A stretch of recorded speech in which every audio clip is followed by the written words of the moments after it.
तो दोस्तों यूपीएससी के जीएस पेपर 3 के अंदर अगर आप इंक्लूसिव ग्रोथ और सोशल एम्पावरमेंट की बात आते हो तो लेबर लॉज उसमें आ जाते हैं। लेबर के लिए हमारे देश में क्या किया जा रहा है और खासकर अनऑर्गेनाइज्ड लेबर्स के लिए। अनऑर्गेनाइज्ड लेबर में जो गिग वर्कर्स होते हैं, जैसे फॉर एग्जांपल ओला चलाने वाले आपके जो ड्राइवर्स हो गए, साथ साथ स्विगी जोमेटो में जो ये डिलीवरी करने वाले लोग होते हैं, ये गिग वर्कर्स की कैटेगरी में आते हैं। रेडी लगाना, कोई स्टॉल लगाना, इस प्रकार के जो वर्कर्स होते हैं। तो इस रिस्पेक्ट में यहाँ पे ये न्यूज़ आपके लिए काफ़ी रेलिवेंट हो जाती है। We are slaves to them. Zomato Swiggy delivery workers speak up against unfair practices. क्या है पूरा का पूरा ये मुद्दा? ये मुद्दा शुरू तब हुआ जब यहाँ पे एक जोमेटो डिलीवरी वर्कर ने ट्वीट किया। ये ट्विटर हैंडल देख रहे हैं, डिलीवरी बॉय नाम का ये ट्विटर हैंडल है। वैसे तो देखिए यहाँ पे अभी तक उस पर्टिकुलर पर्सन की आइडेंटिटी रिवील नहीं हुई है जिसने ये ट्वीट किया है, बट ओवरऑल बोला जा रहा है कि कोई पार्टनर ही है जो कि जोमेटो या स्विगी के लिए काम करता है। और इनका ये बोलना है कि हमने बहुत सी अपील्स की हैं @हर्षा AMGTY को और @दीपी गोयल को। अब ये कौन है? दीपी गोयल की बात की जाए तो ये दीपेंद्र गोयल, को founder and CEO of Zomato. और अगर हर्षा MGTY की बात करोगे तो ये है श्री हरजा मेजेटी, को founder and CEO of Swiggy. तो इन दोनों से लगातार जो आपके डिलीवरी पार्टनर्स हैं ओला स्विगी के, वो ओला कह रहा हूँ सॉरी, आपके जोमेटो और स्विगी के, वो लगातार इनसे रिक्वेस्ट कर रहे हैं सर कि हमारे लिए काफ़ी परेशानी है, हमें काफ़ी परेशानियाँ हैं, हमारी मदद करिए। बट ओवरऑल टॉप मैनेजमेंट से और यहाँ पे को फाउंडर से कोई भी मदद नहीं मिल पा रही।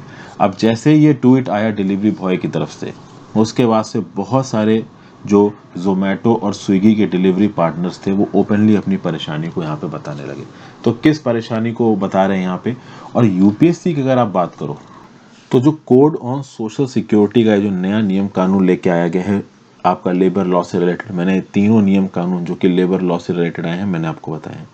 तो कुल मिला के इस कोड ऑन सोशल सिक्योरिटी के अंदर गिग वर्कर्स को, प्लेटफॉर्म वर्कर्स को भी सोशल सिक्योरिटी करने देने की बात की जा रही है। तो उनकी वेजेस, कमाई से लेके, ऑक्यूपेशनल सेफ्टी से लेके और इंडस्ट्रियल रिलेशन से लेके उनको उनके एम्प्लॉयर की तरफ से मदद मिलनी चाहिए, प्रोटेक्शन मिलनी चाहिए। बट कोई प्रोटेक्शन यहाँ पे नहीं मिल रही है। और स्विगी और जोमेटो डिलीवरी वर्कर्स इस डिलीवरी बॉय के ट्वीट के बाद ओपनली सोशल मीडिया पे बहुत कुछ बोल रहे हैं। क्या क्या बोल रहे हैं? तो इनका ये बोलना है कि हमारी जो बेस पे है, मतलब जो मिनिमम अमाउंट ऑफ पे की कोई ऑर्डर आए चाहे ना आए, इतना पैसा तो हमको मिलेगा, वो बेस पे बहुत कम है। प्लस जो इनके लॉन्ग डिस्टेंस रिटर्न बोनसेस हैं वो काफ़ी कम है। यहाँ पे देखिए बहुत सारा जो खर्चा होता है ना डिलीवरी का, वो डिलीवरी का खर्चा इन लोगों को खुद उठाना पड़ता है। जैसे फॉर एग्जांपल जब ये जोमेटो और स्विगी वर्कर्स डिलीवरी करते हैं तो बाइक अपनी खुद की इस्तेमाल करते हैं, उसमें फ्यूल डलाना, उसकी मेंटेनेंस करना, उसका रिपेयर करना, ये उनका खुद का खर्चा होता है। जो ये फ़ोन इस्तेमाल करते हैं ये उनका खुद का फ़ोन होता है, उसमें जो डाटा प्लान्स लेते हैं वो उनका खुद का होता है। जो टी शर्ट ये लोग लेते हैं कंपनी की, फ़ोन स्टैंड, फ़ोन कवर, वो जो कंपनी की टी शर्ट है ना, उस तक का पैसा ये लोग अपनी जेब से देते हैं, मतलब इनकी तनख्वाह से काटा जाता है। और उसके बाद ये कमा कितना पाते हैं? तो ऐसा बोला जा रहा है कि मुंबई जैसे शहर में अगर कोई डिलीवरी मैन 12 घंटे काम करता है जोमेटो स्विगी के लिए तो वो 700 से लेके 1000 रुपए तक प्रतिदिन में कमा लेगा, 700 to 1000 रुपीज पर डे। अब वैसे देखो तो आपको ठीक ठाक लगेगा ये अमाउंट, 30 दिन अगर वो काम करता है तो 21,000 रुपए से लेके 30,000 रुपए। लेकिन इस डिलीवरी में कम से कम 400 रुपए उसके पेट्रोल, फ्यूल और मेंटेनेंस में चले जाएंगे, जो भी वो बाइक से लेके जा रहा हो। कार से तो वो अफोर्ड ही नहीं कर सकते। मतलब हालात काफ़ी ख़राब है। तो अगर मुंबई जैसे शहर में मान लो ऑन एन एवरेज लो 850 रुपये, तो एक स्विगी या एक जोमेटो वालों ने 850 दिन के कमाए और 400 रुपये उसने अपना एक्सपेंस कर दिया, तो बचे कितने? 450 रुपये। तो इस 450 को अगर मान लो पूरे 30 दिन काम करता है, जबकि आदमी एक हफ्ते में एक दिन तो रेस्ट लेता ही है, बट मान लो 30 दिन पूरे काम करता है, तो कितना हो गया? 450 के हिसाब से 13,500 रुपये। तो वो कुल 13,500 रुपये कमा पाएगा 12 घंटे काम करने के बाद। मतलब इनके हालात बहुत ख़राब है। जोमेटो डिलीवरी वर्कर्स ने तो ये तक बताया है कि वो डिलीवरी इनको जो मिलती है जो 4 किलोमीटर के रेडियस के अंदर होती है उसके केवल 20 रुपये दिए जाते हैं, और अगर 4 किलोमीटर क्रॉस हो जाता है तो हर एक्स्ट्रा किलोमीटर के 5 रुपये दिए जाते हैं। समझिए बात, तो कितना टफ है। बेस डिलीवरी मतलब अगर 4 किलोमीटर के अंदर की अगर आपको डिलीवरी मिली है तो 20 रुपया, और अगर किलोमीटर वाइज एक्स्ट्रा होने लगा तो पर किलोमीटर एक्स्ट्रा 5 रुपया। और कभी कभी तो ऐसा होता है कि एक पर्टिकुलर मिडिल जोन होता है, उस मिडिल जोन में इन वर्कर्स को पहुंचना होता है और उस मिडिल जोन से बहुत सारे रेस्टोरेंट्स आसपास होते हैं। तो उस मिडिल जोन तक पहुंचने का जो किलोमीटर का खर्चा होता है, बाइक का खर्चा होता है, वो तक ये स्विगी और जोमेटो जैसी कंपनीज इन डिलीवरी वर्कर्स को नहीं देती हैं। फिर यहाँ भी ये भी बताया जा रहा है कि अलग अलग शहर वाइज इनको ऑर्डर्स भी अलग अलग मिलते हैं। बेस पे कम है, तो अगर आपको ऑर्डर नहीं मिल रहे हैं तो आपकी जैसे बेस कमाई मान लीजिए 2,000 रुपये या 3,000 रुपये, मुझे पता नहीं बेस कमाई कितनी है, बट बेस कमाई वो होती है कि अगर आप कुछ काम ना करो तो भी इतना आपको पैसा मिलेगा, उसको आप बेस पे कहते हो। बेस पे इनकी ना के बराबर होती है, इनको जो पैसा मिलता है वो उनकी डिलीवरी के हिसाब से मिलता है। अब मुंबई जैसे शहरों में ऑन एन एवरेज एक दिन में 20 डिलीवरियां भी मिल जाती हैं इन जोमेटो और स्विगी वर्कर्स को, बट अहमदाबाद और दूसरे शहरों में हो सकता है कि दिन में 5 ही डिलीवरीज मिले। और सबसे खास बात है कि ये लोग आवाज़ नहीं उठा सकते। पिछली बार पैंडेमिक के समय पे स्विगी ने अपने डिलीवरी वर्कर्स की जब तनख्वाह काटी तो इन्होंने एजिटेशन किया तो इनको धमकी मिली कि नौकरी से निकाल दिए जाओगे।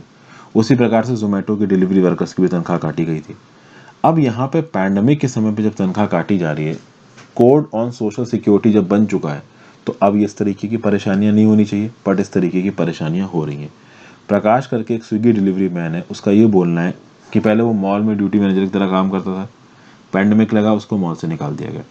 उसके बाद वो स्विगी में डिलीवरीज करता है। अब जब वो स्विगी में डिलीवरी करता है तो एक 6 किलोमीटर की डिलीवरी के लिए उसको 32 रुपये मिलते हैं, 32 रुपीज़, ना के बराबर ही होते हैं। 32 रुपये होते ही कितने हैं। फिर ये बोला जाता है कि जो स्विगी और जो जोमेटो जैसे प्लेटफॉर्म से ये बोलते हैं कि भाई कभी भी यहाँ पे डिलीवरी बॉय लॉग इन कर सकता है, कभी भी लॉग आउट कर सकता है, उसको किसी भी प्रकार की कोई प्रॉब्लम नहीं, अपनी मन मुताबिक कभी भी काम करे। लेकिन ऐसा नहीं होता है।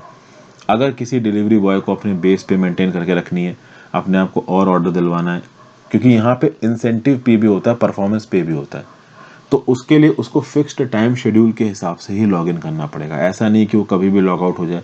जैसे फॉर एग्जांपल पीक टाइम है, शाम का 6 से लेकर 8 बजे तक बहुत सारे ऑर्डर्स हो रहे हैं, तो उस समय पर अगर आप स्विगी वर्कर हो और आपने लॉगिन नहीं किया है तो आपका इंसेंटिव पे यहाँ पे कम कर दिया जाएगा। अब सवाल उठता है कि ये पर्टिकुलर इन्फॉर्मेशन मैंने आपके साथ क्यों डिस्कस की। देखिए, आपको पता है इनफॉर्मलाइजेशन ऑफ लेबर हमारी इंडियन इकोनॉमी की बहुत बड़ी प्रॉब्लम्स है, और जोमेटो और स्विगी जैसी कंपनीज को एम्प्लॉयमेंट गिवर समझा गया है। लेकिन यहाँ पे सेफ एम्प्लॉयमेंट प्रैक्टिसेस और हेल्दी और डिग्निफाइड एम्प्लॉयमेंट प्रैक्टिसेस भी ज़रूरत है। और अगर इस प्रकार के जो इल्ज़ाम लगाए जा रहे हैं जोमेटो और स्विगी जैसे प्लेटफॉर्म से, अगर ये सच हैं तो definitely they should be made accountably. Definitely code on social security को यहाँ पे लागू करना चाहिए, और हमारी लेबर मिनिस्ट्री को और बाकी लेबर से रिलेटेड इंस्टीट्यूशनल अरेंजमेंट्स हैं उनको एक्टिव करके जोमेटो स्विगी को स्ट्रिक्ट हिदायत मिलनी चाहिए। इनफैक्ट यहाँ पे प्रो लेबर कुछ होना चाहिए, लेकिन इंडिया में ज़्यादा प्रो लेबर हो नहीं पाता, क्योंकि इंडिया इस समय कैपिटल फ्रेंडली होने की कोशिश कर रहा है। बड़े बड़े इन्वेस्टर्स यहाँ पे आके पैसा इन्वेस्ट करें, और अगर वो पैसा इन्वेस्ट करेंगे तो लेबर लॉस और कैपिटल इन्वेस्टमेंट ये दोनों नहीं हो सकते एक साथ। जैसे कि आप यूएस की बात कर लो, आज की डेट में यूएस की सारी सप्लाई चेन्स चाइना से शुरू होती हैं। क्यों? क्योंकि यूएस में, यूरोप की भी चाइना में सप्लाई चेन्स। क्यों? क्योंकि वहाँ पे लेबर लॉस बहुत स्ट्रांग है। अगर वहाँ पे लेबर काम करेगा तो उसको एक फिक्स सैलरी आपको देनी ही पड़ेगी। लेकिन चाइना में इस प्रकार की कोई भी लॉस नहीं है, वहाँ के लेबर को एक्सप्लॉइट किया जा सकता है। Same goes for Vietnam. और यही भारत सरकार इंडिया में करने की कोशिश कर रही है, अपने आप को इंटरनेशनली ट्रेड में कॉम्पिटिटिव बनाने के लिए।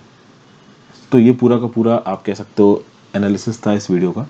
इसको आप अपने हिसाब से एग्जाम्स में इस्तेमाल कर सकते हो। Unfair labour practices, labour regulation में क्या क्या करने की ज़रूरत है, वहाँ पे आप ये एक पॉइंट इंक्लूड करके लिख सकते हैं, allegations against Zomato and Swiggy over unfair practices with their delivery partners. I hope आपको वीडियो यूजफुल लगी हो। Thank you for watching, have a great day. ज़्यादा से ज़्यादा लोग साथ इस वीडियो को शेयर करिए, और हो सके तो ज्वाइन बटन जरूर दबाएं दोस्तों। ज्वाइन बटन दबाने से मुझे काफ़ी फ़ायदा होता है and it helps me sustain. So thank you for watching. Once again, have a great day. Goodbye.